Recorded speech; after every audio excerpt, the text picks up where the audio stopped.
सुमे बस कर की का आता कशाला रडतीस तू? तात्या आयुष्यात पहिल्यांदा माझ्या पैशाचा आळ आलाय. अगं पण तू केलायस का पैशाचा घोळ? मग कशाला रडतीस? तात्या माझ्या संकट पायलटवर मी पैशाचा आळ घेतलाय. अहो, एवढा प्रामाणिक माणूस असून मी त्याला उघड ताप. अगं सुमे खोटं लय दिवस लपत नसतं, कधी ना कधी ते उघडं पडत असतं. तेव्हा तू लय काळजी करू नकोस. पण का केलं असं त्या माणसानं तसं? अगं कोणतरी पैशाची हवा असलेला माणूस असणार तो. पण तू घाबरू नकोस. अगं कर नाही त्याला डर कसला? अगं पण कारण नसताना समोरवर आळ आलाच की. आत्ता कुठं त्याचं राजकारण सुरू झालं होतं आणि एवढ्यातच हे सगळं. सुमन असं व्हायला नको होतं बघ. समोर आला.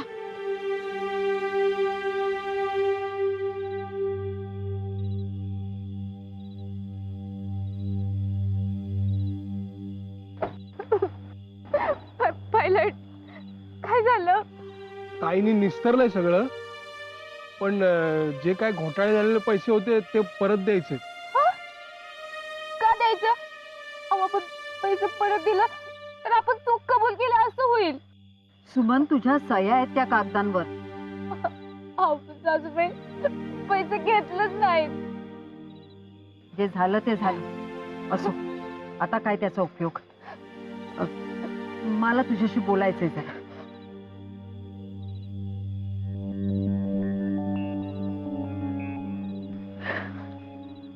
बस.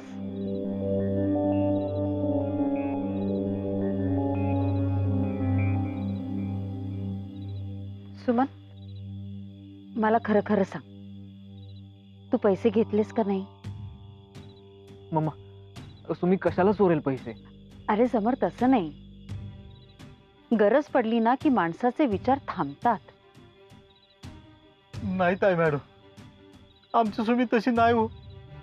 अहो मला तसं नाही म्हणायचंय. गरज पडली की माणूस काहीही करतो. आणि मला असं नाही म्हणायचंय की तुमची सुमन चोर आहे. गरजेपोटी तिने हे केलं असलं तर तिने मला तसं खरं खरं सांगावं. मी काही नाही म्हणणार. सासूबाई अहो मी कशाला घेईन पैसे? सुमन अगं तुझं घर गहाण पडलंय, तुझ्या डोक्यावर कर्जाचं ओझं आहे. अशा वेळी होऊ शकते एखाद्या माणसाकडून चूक. म्हणजे मला सुद्धा लहानपणी बरं का एकदा पैशाची गरज लागली होती, तेव्हा मी पण केली होती चोरी. मी कशाला, अरे शालूनी पण केली होती चोरी, आठवत आहे ना? मी हा. आठवलं. मला बी एकदा पैशाची लई गरज होती, तेव्हा मी बी केली ती चोरी. म्हणून तर म्हणतात ना गरजवंताला अक्कल नसते. सुमन तू पैसे घेतले असतील तर काहीच चुकीचं नाही त्यात. फक्त मला खरं खरं सांग. सासूबाई अहो जीव गेला तरी मी कधी चोरी करणार नाही हो. मी आजवर पैशाला कधीच किंमत दिली नाही. मम्मा बास झालं ना आता. सकाळपासून ऑलरेडी खूप आरोप झालेत सुमीवर. आता प्लीज अजून नको. सासूबाई हे घर, या घरातला पैसा सगळा माझाच आहे की. आणि मी कशाला चोरी करू? तुझा पायलट साहेब म्हणजे माझाच झाला की. हो सासूबाई मला पाहिजे असेल पैसे तर मी हक्काने मागून घेईन, पण चोरी कधीच करणार नाही. हो सुमन, हा सगळा पैसा तुझाच आहे. हे सगळं तुझंच आहे. समर सुमन म्हणते ते बरोबर आहे. हा मम्मा माझा सुमीवर पूर्ण विश्वास आहे. जीव गेला तरी ती चोरी करणार नाही, ती खोटं बोलणार नाही. हो मग प्रश्नच मिटला रे. सुमन मला जे वाटलं ते मी बोलले. तू राग मानून घेऊ नकोस. हा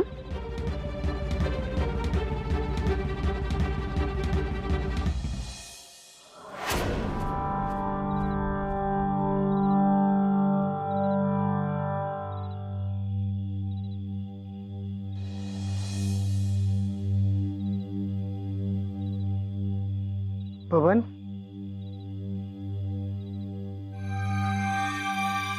काय बोलायचंय का तुला?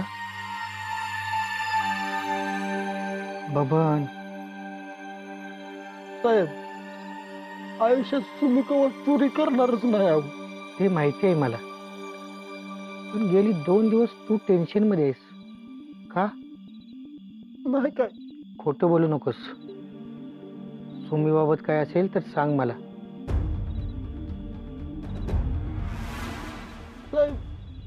अजून पैशासाठी सुमी कवाच वावग काय करणार नाही.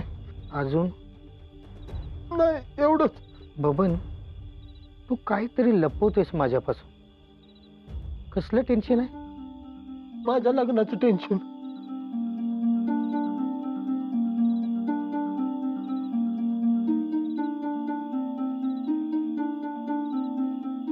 बबन, साहेब काय म्हणत होते? तुला सांग, तू काय लपवतोय ना? अरे ललतोय का बबन? वा ताई वा, काय जबरदस्त गेम खेळलीस. जबरदस्त राजकारण. अगं तुला सांगतो, तू जेव्हा समरला अडकवलंस ना, तेव्हा मला टेन्शनच आलं होतं. मी घाबरलोच होतो. पण आता कळतंय, तू समरला बरोबर सोडवलंस आणि त्या खानावळवालीला बरोबर अडकवलंस. वा ताई वा वा. नरसू, अरे राजकारणात लगेच कुठले अंदाज बांधायचे नसतात की लगेच रिझल्ट मिळतील अशी अपेक्षाही करायची नसते. गोष्टी घडतात, फक्त त्या आपल्या मनासारख्या घडाव्यात म्हणून आपण आपले फासे शांतपणे फेकत राहायचे. उशीर होईल, पण शेवटी गोष्टी मनासारख्याच घडतील. ताई, अगं आत्ता तुझ्यामुळे कळतंय ना मला हे. तुला खरं सांगू का ताई, महाराष्ट्राच्या राजकारणावर जेव्हा पुस्तक लिहिलं जाईल ना, तेव्हा त्याच्यामध्ये मोठाच्या मोठा धडा तुझ्यावर लिहिला जाईल हे नक्की. नरसू,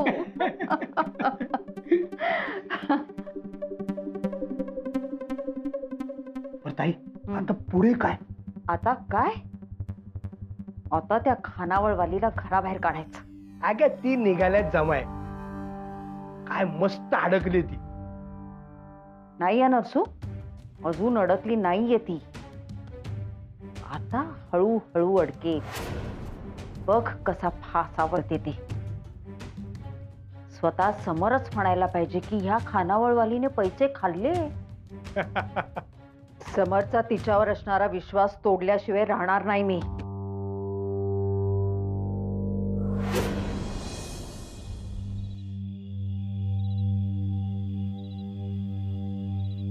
हे काय, खानावळ बंद का केली? हा, सगळी मेंबर जेवून गेली. जाधव साहेब आणि कदम साहेब दोघं पण आलेच नाही. त्यावर का? मी फोन केला होता की त्याशी, पण म्हणली की मला भूक नाही. आता सुमीवर असा आळा आलाय म्हणल्यावर कशा भूका लागतील?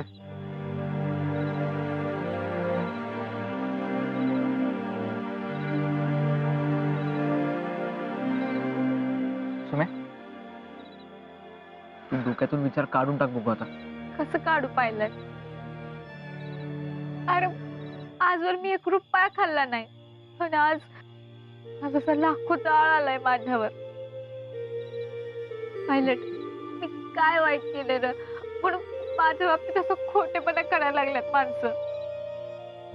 अरेच्या, वाघाच्या जबड्यात हात घालून पैसे काढणारी सुमी घाबरली वाटतं. घाबरली नाही, मला वाईट वाटायला लागले. बबन, माझी मान खाली आहे का? नाही, वरच दिसते.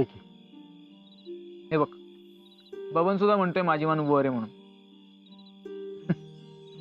आता चल, जरा आराम केला ना की बरं वाटेल तुला. तात्या, चल. लाईटी बंद करून आलोच मी. नाही नाही, तू कशाला लाईट बंद करतोय? तुम्ही जावा, मी झोपतो इथंच.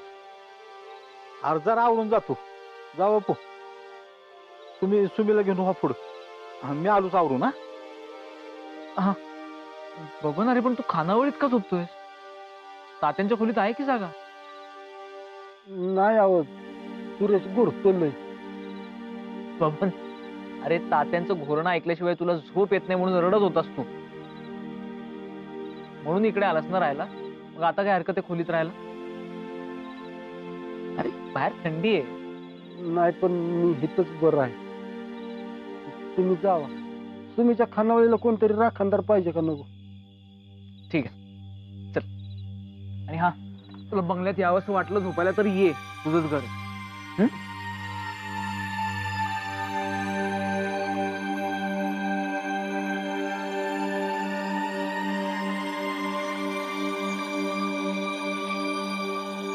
बबन, दिवसभर काय लय विचारता आलं नाही. काय झालं रे नेमकं? अरे सगळं राजकारण आहे यार. सुमीच्या नावानं खोटी बिलं काढली. सगळा घोटाळा साहेबांच्यावर ढकललाय त्या शिंद्यानं. हा, पण ताई मॅडमला सुमीवर डाऊट आला. ही काय बराबर नव्हतं गड्या. मलाच कस तरी वाटलं रा ऐकताना, पण मला काय बोलता आलं नाही त्यांच्या पुढं. ताई मॅडमच्या डोक्यात काहीतरी वेगळंच सुरू आहे. सुमीनं लय सावध राहिलं पाहिजे. काय सुरू आहे रे बाबा? काय नाही, मला जरा डाऊट आला म्हणून वाटलं तसं. पक्क नव, तू काय लपवत नाहीस ना? नाही नाही, मी काय लपवणार तवा. बाबा, आपण जाऊया का रे ना? माझ्या बी मनात हेच आहे. पण सुमीला अशा अवस्थेत एकटीला कसं सोडायचं रे सुरेश? हे एवढं प्रकरण निस्तारलं का नाही, मग जाऊया आपण. वाटल्यास माझ्या घरी जाऊया. हा बरं सुरेश, तू जाता नाही तर सुमी परत वरडेल तुझ्यावर. जा बाबा, तेवढं लाईटी बंद करून झोपा.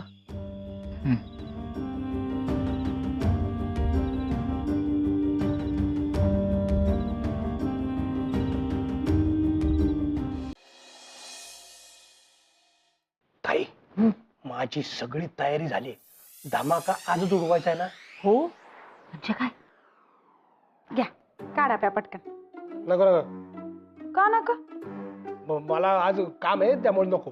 एवढं कसलं महत्वाचं काम आहे आज? ते तुला काय करायचं नसत्या चौकशा. एक काम कर, हा काढा तूच घे. नाही बाबा, दा. नको. मामी, सुमी कुठे? ती खानावी तिच्या डॅडीं संगत गप्पा मारते. समर, तू बाहेर निघालास का? हो, कारखान्यावर जरा काम आहे.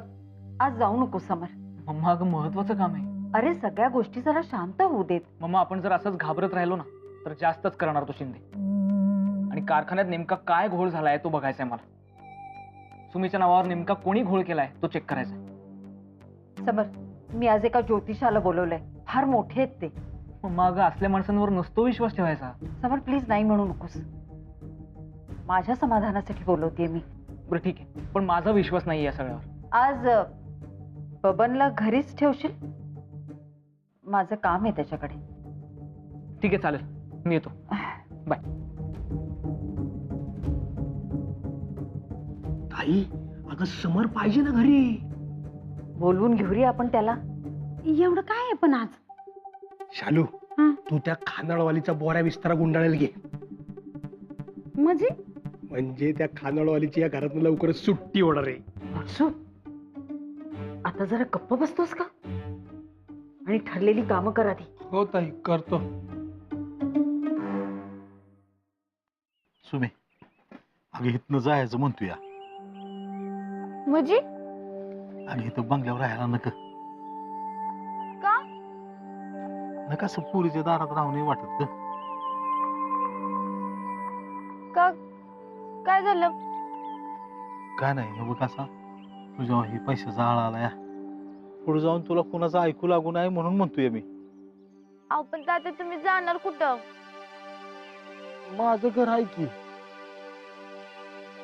नाही, तुम्ही दोघांनी कुठे बी जायचं नाही. हे बघ, नाही म्हणलं तरी ताई मॅडमने तुझ्यावर संशय घेतला या. त्यांना परत बोलायला वाव नक. तुझा संसार सुरळीत चालावा म्हणून आम्ही गेलेलंच बरं. तू समजून घे की जरा. ही एवढी मोठी खानावळ सुरू केलं, तिचं काय? अगं ते बघू काय तर. देवाच्या मनात असेल तर सगळं सुटेल.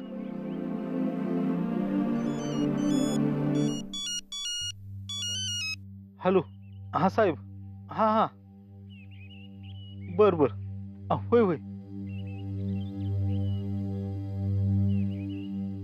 सुमे, तो सावकार आपली गाठ घ्यायची म्हणतोया. काय अर्जंट काम आहे या? कशाला? माहित नाही पण अर्जंट मध्ये भेटायचं म्हणायला लागला या. आणि तुला बी बोलवलंय. मला? हा चल बघू काय म्हणतोय. हा चल बबन. नाही अगं, मला ताई मॅडमने थांबाय सांगितलंय. ठीक आहे तात्या, एवढी कामं झाली की आपण जाऊन येऊया. साहेब ही फाईल. सह्या तर सुमीच्याच आहेत, पण ती एवढे पैसे कधीच लावणार नाही. तेच तर तुम्हाला सांगतो साहेब, तुम्ही जेवणाचे पैसे कधी जेवढे लावणार नाही. अहो आम्ही तिला कितीतरी वेळा बोललो तू खानावळीचा रेट वाढव, पण तिने कधीच पैसे वाढवले नाही साहेब. फायदा तर झाला पाहिजे पण कुणाला लोबाडायचं नाही हे तिचं तत्व आहे पहिल्यापासून साहेब. आणि 101 ताटांचे ती 3-3 लाख नक्कीच लावणार नाही. हो कधीच लावणार नाही साहेब. कारखान्याच्या अकाउंट मधून गेलेत पैसे. होय साहेब, सुमीच्या साहेब तेवढी रक्कम काढली गेली आहे. पण ती रक्कम अजून सुमीकडे आलेलीच नाहीये. नसणारच आहे, नाही तर सुमीने सांगितलं असतं ना. अकाउंटंटचं नाव काय म्हणलं? प्रकाश. प्रकाश. हो. कुठे आहे तो? हे त्यांनी सह्या घेतल्या होत्या ना सुमीच्या? हो साहेब, एक बिल असताना त्याने 3-3 सह्या घेतल्या साहेब. कुठे आहे तो? आज आला नाहीये कामावर. ते आल्याला माझी गाठ घ्यायला सांगा. हो साहेब. साहेब एक गॅरंटी देतो, सुमी आपला जीव देईल पण चोरी कधी करणार नाही साहेब. माहितीये मला, आणि तेच सिद्ध करायचं आता मला. सुमीवर लागलेले सगळे आरोप खोटे आहेत हे समोर आणलंच पाहिजे.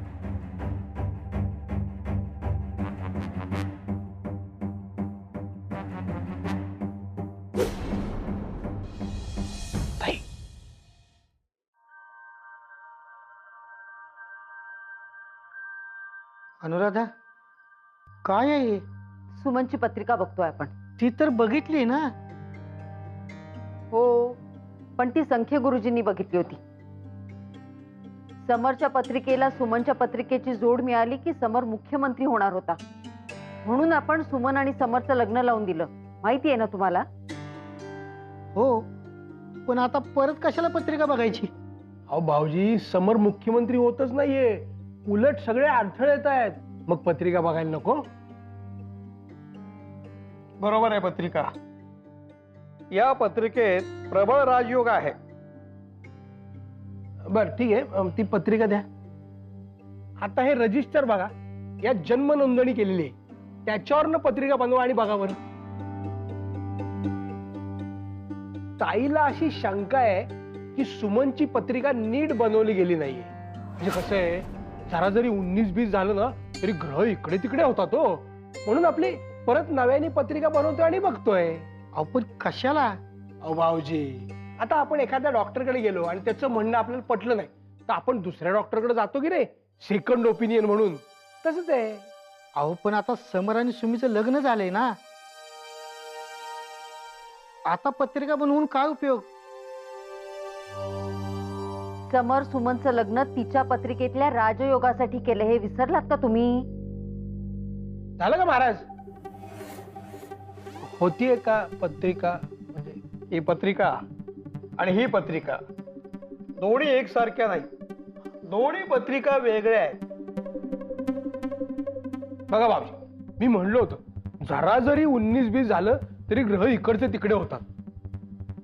19-20 नाही, ही आधीची पत्रिका खोटी आहे.